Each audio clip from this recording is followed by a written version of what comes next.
Bueno, perfecto. Creo que hay una docena de preguntas. Sí, si quieren podemos arrancar. Eh, Dale. bueno, Carlos Sánchez nos pregunta, ¿la falla hepática aguda se puede, calculo que quiere poner, superponer con SID? ¿Y cómo podemos distinguir entre estas dos condiciones clínicas? Bueno, lo que pasa es que vos tenés que ver objetivamente porque, digamos, él toca un punto clave en el sentido de que si lo que vos estás viendo es falla hepática secundaria a un CIRS y que el compromiso que ves del hígado sea secundario a un compromiso multifactorial y no que el hígado sea el inicial, entonces, obviamente que tu conducta es sobre el mecanismo inicial y no actuar sobre el hígado. Definitivamente en esa parte el hígado es víctima del proceso sistémico. En cambio, en la falla hepática aguda, el hígado es el gatillador de los otros compromisos. Con lo cual es muy importante que vos puedas elaborar claramente la distinción entre si lo que estás viendo es un evento primario del hígado o lo que vos estás viendo es que este era un paciente que empezó con un evento infeccioso, ponele, o empezó con un evento traumático, o empezó con una complicación quirúrgica o lo que sea, y a partir de ahí gatilló todo el resto de los procesos. Así que eso definitivamente es algo que la última guía de la europea pone en tela de juicio y pone esto de la necesidad, porque antes buscábamos, viste, distinguir si esto era cirrosis que había desarrollado un agudo sobre crónico, y esa era la gran distinción. Hoy la gran distinción es también que vos no estés viendo un cuadro sistémico que ha comprometido secundariamente al hígado y que entonces no lo debes asumir como tal. El modelo del COVID fue un claro ejemplo de esta situación, ¿viste? Pasó también con dengue.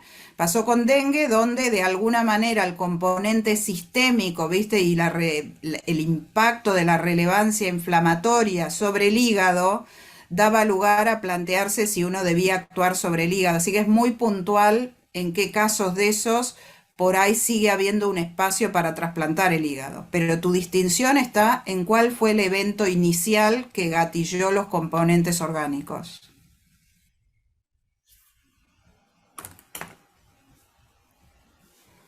Bien, perfecto. A ver, acá hay otra pregunta que dice, en caso de sobredosis por paracetamol, si el paciente no realiza una falla hiperaguda, ¿igual tiene riesgo de hacer falla aguda o subaguda? Es decir, ¿hay riesgo a la semana o hasta los 26 días?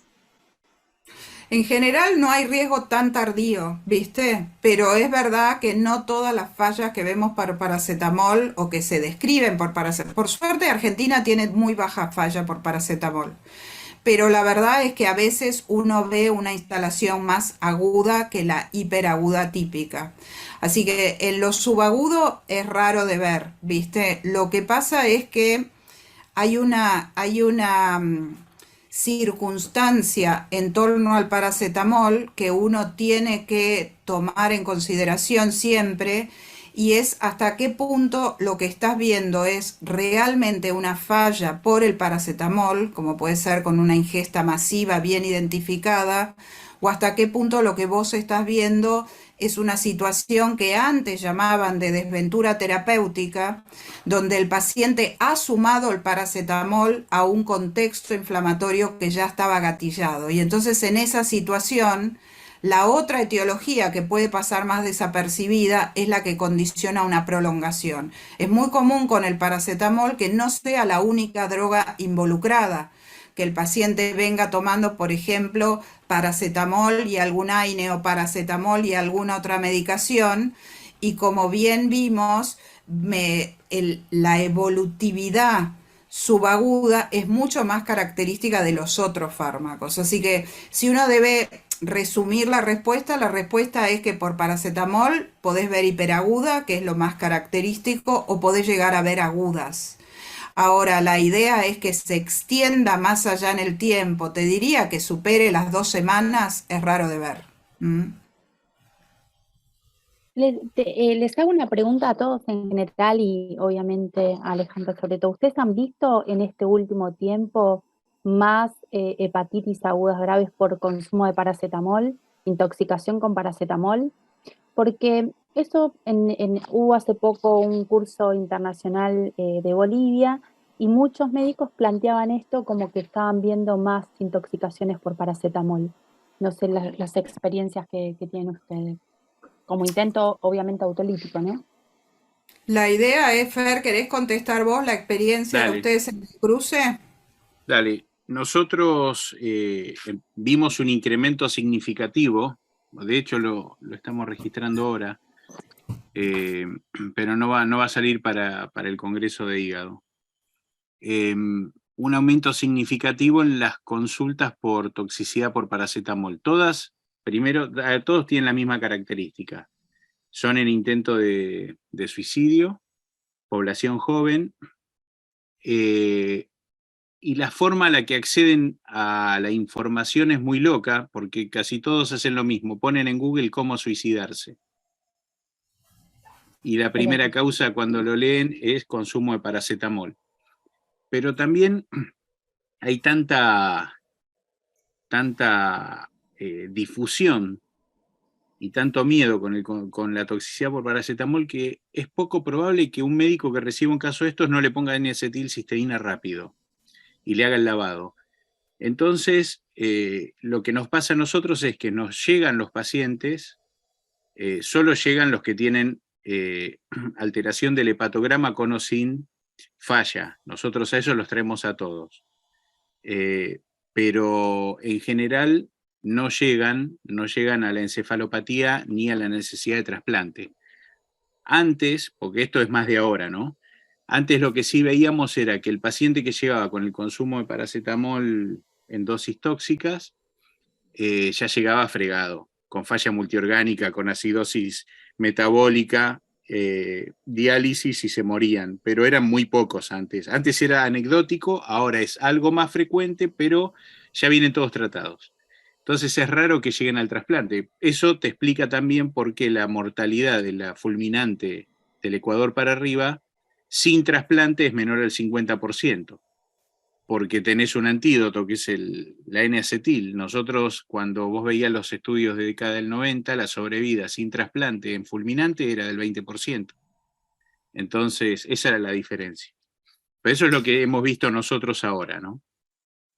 Nosotros vemos muy pocas, la verdad, vemos pocas. Se ve un poco más que antes. Antes Sí, eran médicos, o sea, los que lo hacían casualmente no, viste, eran los que tenían el acceso a esta información definitiva, pero esto de que haya países del mundo donde es la causa uno, eso definitivamente no existe ni estamos en miras, ¿viste? Por eso te no. decía vos, de pronto son dos ambientes un poco diferentes. Hay muy pocos pacientes trasplantados, de hecho, por paracetamol. La foto del que está trasplantado por paracetamol nos la pasamos entre nosotros para tenerla, básicamente, porque mayormente no ocurre. Pero ya te digo, el contexto es gente que tuvo acceso a la información. Esto que dice Fer, de pronto que googlearon Es y muy loco, fundamentalmente pero es son así. médicos, fundamentalmente son médicos. Aparte, lo que te sorprende es que pese a que es más bien aguda o de debut en la primera semana, 10 días máximo en general, es una muerte espantosa. O Sí. sea, es un tema de que, viste, van deteriorando, hacen el cuadro gastrointestinal inicial, hacen la falla. La verdad es que no es un modus muy práctico. Así que me parece que, y la verdad no lo vemos. Lo que sí nos cambió es el tema de que es tan común el uso de paracetamol, viste, el paciente que empezó con algunas mialgias, etcétera, que a lo mejor son su cuadro hepático, enseguida agrega paracetamol. Así que en todos los que identificamos que hubo consumo de paracetamol, aunque sea muy tranqui y sin condiciones predisponentes a mala evolución, recomendamos que inicien tempranamente N-acetilcisteína. Total, la N-acetilcisteína, viste, no tiene mayores problemas, aporta cuestiones antiinflamatorias y demás, más allá de ser un repositor energético del hígado, así que de hecho no está de más. Y otra cosa que yo vi, no sé si está reportado, o a lo mejor tenemos los números nosotros, pero me parece que que algo que he estado viendo últimamente, no son muchos los casos, es, además del paracetamol, por MDMA, por éxtasis. No, no me acuerdo del hospital, en los últimos años hemos tenido algunos casos también de, por éxtasis, no han llegado al trasplante ni nada por el estilo, pero también se ve. Sí, Bueno, el hay, MDA, nosotros trasplantamos una claro. hace varios años que se terminó muriendo. Son formas bastante hiperagudas en su presentación, con niveles de transaminasas de 2000, 3000, muy altos, como podés ver en algunas formas herpéticas, etcétera. La verdad es que se ven, o sea, en vinculación con los consumos es esperable que veamos un pico y en buena parte en la patogénesis de estas, la isquemia por vasoconstricción juega un rol. Así que de hecho eso también hace que a veces invierten y viste, dan un poco más de TGO sobre TGP y son un tema porque bueno, hay que tomar decisiones rápidas. Teníamos uno, de hecho, un argentino que viajó y hizo en una fiesta rave en Barcelona, hizo la falla hepática por éxtasis, se trasplantó allá y de allá volvió a tener acá su seguimiento. Pero bueno, son de difícil manejo ellos muchas veces desde lo psicopatológico. Mm.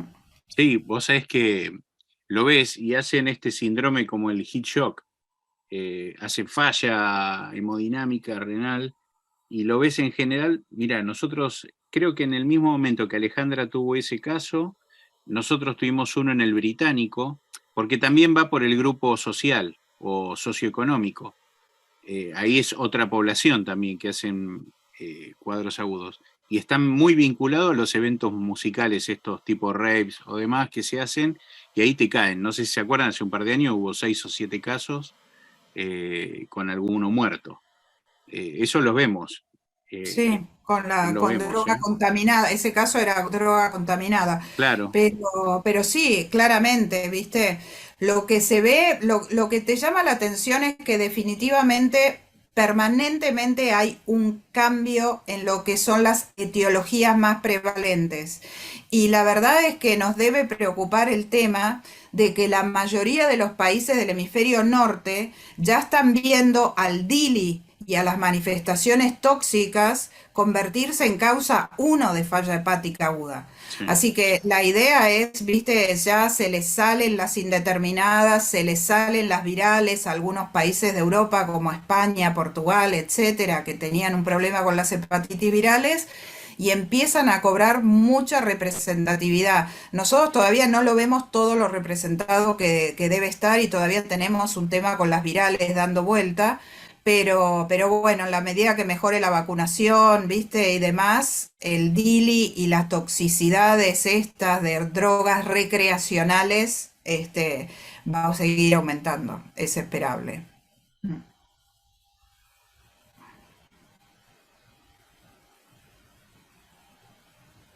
Bien.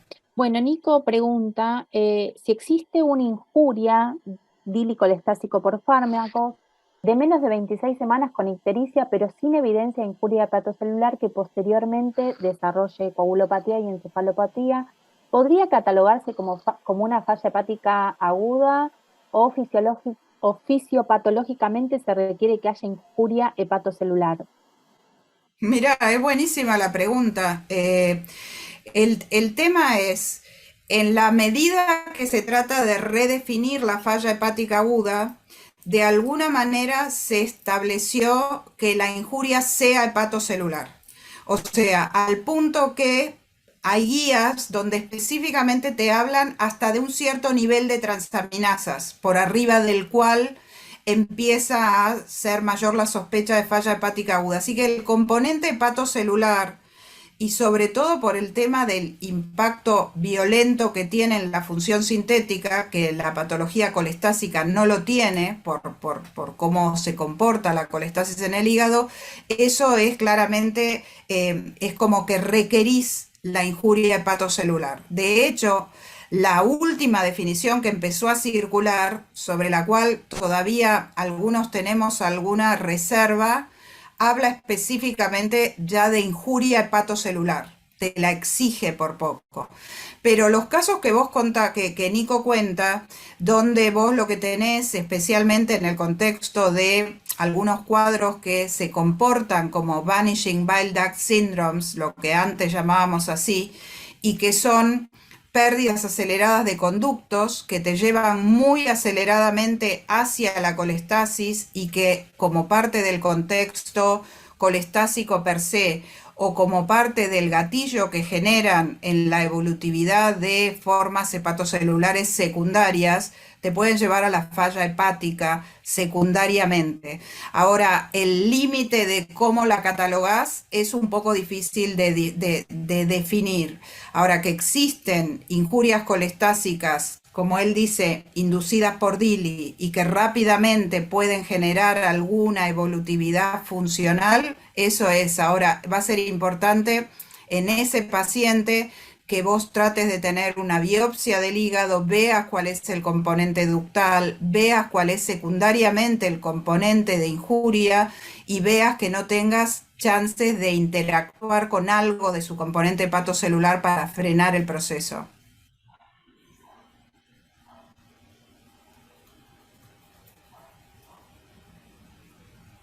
Bien, perfecta. Acá hay otra pregunta. ¿La hiperbilirrubinemia es a expensas de la directa o indirecta? ¿Y cuál es la fisiopatología detrás de ella? Bueno, obviamente la fisiopatogenia de la hiperbili es obviamente, y Adrián se va a reír porque siempre me río cuando, no solo Adrián, está Majo en el auditorio, está Dani, siempre me río cuando ellas zafan diciendo es multifactorial. Bueno, definitivamente en este caso el impacto en estos cuadros sobre la bili es multifactorial y en esa multifactorialidad va a quedar muy condicionada por cuál es la etiología, ¿viste? Hay formas donde tiene componentes de hiperbili indirecta asociada, por ejemplo el Wilson. Hay algunos casos donde lo que ocurre es tal grado de deterioro de lo que es todo el transporte biliar a través del hepatocito, viste, hasta su volcado, que definitivamente todo ese desarreglo genera que haya un verdadero desacople en el pasaje de la bili indirecta a la directa, sumado al trastorno sintético por el cual no es solo un desacople, sino que directamente no hay capacidad sintética de hacerlo. Y encima hay áreas de necrosis, lagos, etcétera, que favorecen una pasada mucho más directa de la bili. Así que claramente la hiperbili que vos buscás es fundamentalmente directa, porque es la directa la que refleja el daño hepatocelular puro, pero también trae acompañado un incremento de indirecta que a veces es muy significativo por esto que te digo de que están desacopladas.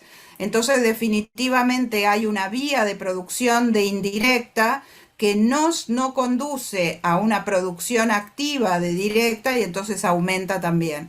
Así que vas a tener un poco de todo, pero lo más relevante suele ser la directa y en muchos casos, viste, vos jerarquizás si tu perfil es de predominio indirecto para descartar que no tengas hemólisis asociada o no tengas cambios esplénicos que lo estén condicionando o lo que sea. O no tengas sangre en el tubo digestivo, viste, o sea, todo un montón de cosas. Bueno, también nos preguntan si a estos pacientes los iniciás tratamiento con antibióticos desde el inicio de la falla, ¿no? ¿Quién pregunta? Cruz Coste pregunta, la doctora Cruz Coste. Mira, la idea es que es una conducta muy discutida si uno debiera iniciar de hecho o no, porque de alguna manera el objetivo de buena parte de la charla era concentrarnos en qué era lo que había que evitar en estos pacientes y claramente si hay algo que hay que evitar es que se infecten.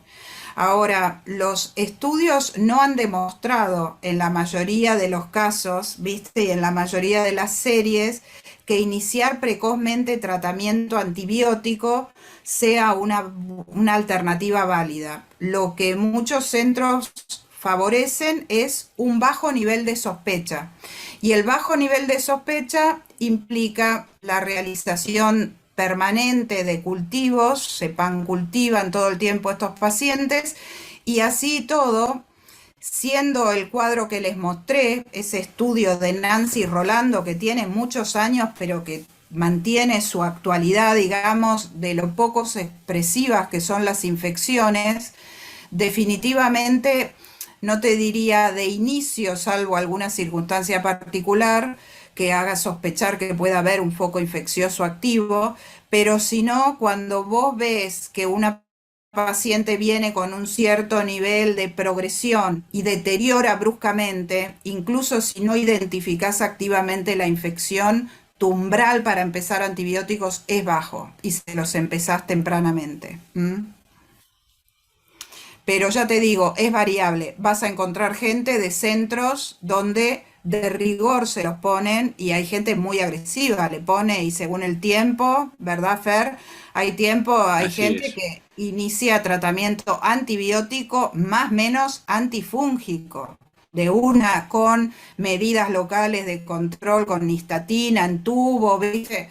Hay gente que es muy agresiva. Ahora, la verdad, no hay fuerza de evidencia suficiente que te diga que la conducta es ponerle a todos. Lo que sí es claro es que tenés que estar muy atento, hacelo con controles estrictos y claramente en el momento que se deteriore y se te clava el paciente, y bueno, es momento de empezárselos a veces con cierto nivel de empirismo, aunque no tenga fiebre ni blancos, respondiendo a la diapo que les mostré. Sí, son clave los cultivos, ¿no? Porque no todos estos pacientes tienen fiebre, leucocitosis o lo expresan así. Entonces, cultivarlos independientemente de eso creo que es el mensaje. Mira, es tan complejo porque como es una respuesta inflamatoria sistémica, lo que cambia entre uno y otro es que haya un bicho. Eh, y yo creo que, como decía Ale, es el nivel de sospecha. Hay que bajar el umbral. Yo creo que tratar a todos no tiene sentido. Igual puedo decir eso o decir traten a todos y tengo la misma fuerza de evidencia. Pero creo que hay que tener una sospecha muy alta Es y ver así. qué pasa. Mirá, ¿cuándo fue? El viernes pasado nos derivaron al cruce un paciente VIH que le cambiaron las drogas. Estuvo un mes que no se sentía bien, se vio amarillo. A los 4 días consulta, coagulopático, llega al cruce con 24 horas de consulta ya intubado. Llegó a la guardia caminando y lo derivan intubado, es decir, en 24 horas se durmió. Nos entró el sábado a la mañana, el sábado pasado, sábado a la mañana, sin sospecha de infección, cultivo igual, ya intubado lo evaluamos, tardamos 40 minutos en evaluarlo y ponerlo en lista. Salió un órgano a las 12 de la noche, incremento de dosis de inotrópico y fiebre. Le tiramos todo, entre que salió el órgano y lo fuimos a buscar, altas dosis de inotrópico, anuria, acidosis severa, caída de la PAFI, muerte. Eso es una fulminante. Es decir, la fulminante, por eso es como decía Ale hace un ratito, ante la sospecha, bueno, con falla hepática, aún sin que esté dormido el paciente, tiene que contactarse con un centro de trasplante, porque la evolución puede ser tan rápida que te quedas sin paciente en 24 horas como nos pasó a nosotros. En general los DILI son más agresivos que otro tipo de etiología, pero esto es así y por eso es muy importante el concepto de ante la duda consultar, porque estos pacientes la no consulta les saca tiempo para que acceda a una oportunidad. A mí me parece clave la diapo esa que les puse última, que cuando la vimos allá nos pareció graciosa, pero es como que este concepto de mantenerse paranoide, o sea, hay que estar detrás de, en ese sentido, viste, yo qué sé, de golpe el paciente inició corticoides, bueno, tu nivel de umbral de infección es más bajo todavía, o sea, Total. viste, permanentemente vos estás haciendo los ajustes como para que no te pase por delante que siendo que es tan claro esto que les traté de resumir en una diapositiva, donde la entrada de un bicho a un cuadro donde el CIRS es la regla, viste, agrava todas las instancias. Así que en ese sentido es fácil pensar lo que preguntan de, y no le ponen a todos de una antibióticos, y no, no se le pone de una porque no se ve que eso mejore, induce resistencias, pensá que al paciente lo tenés que hacer llegar al trasplante y lo tenés que bancar en el post-trasplante, con lo cual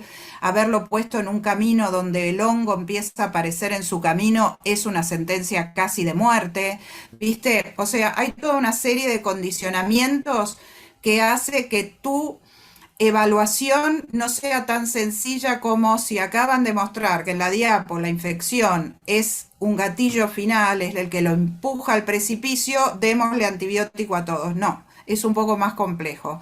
Entonces, tu nivel de sospecha se debe mantener y lo que dice Adri, que es lo que planteábamos, estos pacientes se pancultivan en forma rutinaria, aunque no tengan nada, ningún síntoma, aunque estén mejorando, sea lo que sea, mientras estén falla, se cultivan. Y a la menor duda empiezan antibióticos. Ahora, qué importante lo que venimos diciendo, ¿no? de la derivación temprana, y creo que todos los que trabajamos en un centro de trasplante vamos a compartir esto, y me parece que es un buen mensaje, es decir, siempre la derivación temprana, que no se juzga desde el centro de trasplante, ¿no? Al contrario, es decir, no porque me mandan un paciente voy a decir, no, me lo mandaron y al final no tenía nada, al final no se trasplantó jamás. Creo que tenemos toda una actitud de decir, que venga, lo mejor que nos puede pasar a todos es que no se termine trasplantando, que el paciente anda bien, pero desde el lado de los que estamos en los centros de trasplantes, que nunca lo vi y creo que no lo hacemos, y que es importante transmitirle a los que no están en centros de trasplantes, deriven. Ojalá que el paciente ande bien, no se trasplante, jamás lo sumo, se lo devolveremos al paciente diciendo que anduvo bien, pero me parece que ahí está el concepto clave y no hay que especular con el cuadro, determinar la gravedad para estar esperando, porque en esas horas que se pierden es donde pierde el paciente. Y Sí, que Sí, ni además eso, hablar de no eso es demorarse en clave. el estudio de la etiología también, ¿no? Que a veces pasa eso, no, como todavía no sabíamos qué era, no te quisimos llamar, ¿viste? A veces pasa, bueno, pasa a mí con interconsultas, como, Sí, eso es así. Eso es tal cual, ¿viste, Maca? Porque la verdad es que el médico derivador entiende que el centro de trasplante pretende que el paquete llegue listo ¿viste? Para avanzar y cerrado con moño. Y la verdad es que no, es de enorme ayuda porque si anda bien, estamos todos contentos. Y si anda mal, después se reciben, si ya se largaron localmente los anticuerpos, las serologías, etcétera, el contacto se mantiene. Pero el paciente ya está en el centro de trasplante para que se proceda en el caso de que sea una catástrofe como el que cuenta Fer, ¿viste? O en el caso de que demande, se vuelva intrasladable, porque el desarrollo de hipertensión endocraniana demanda que no se lo puede mover más al paciente, no se lo puede prácticamente ni mover en la cama, menos trasladar y subir a un avión y traer. Así que el momento es cuando ustedes detectan eso que le puse en 3 o 4 diapositivas, que es ictericia más caída de la protrombina, deben llamar. Contactan su centro de mayor vinculación, etcétera, con los datos que tienen. Y en esto no hay críticas ni hay necesidad, esto no es rendir una prueba de qué bien les mandé el paciente, esto es asegurar que el paciente llegue. ¿Mm?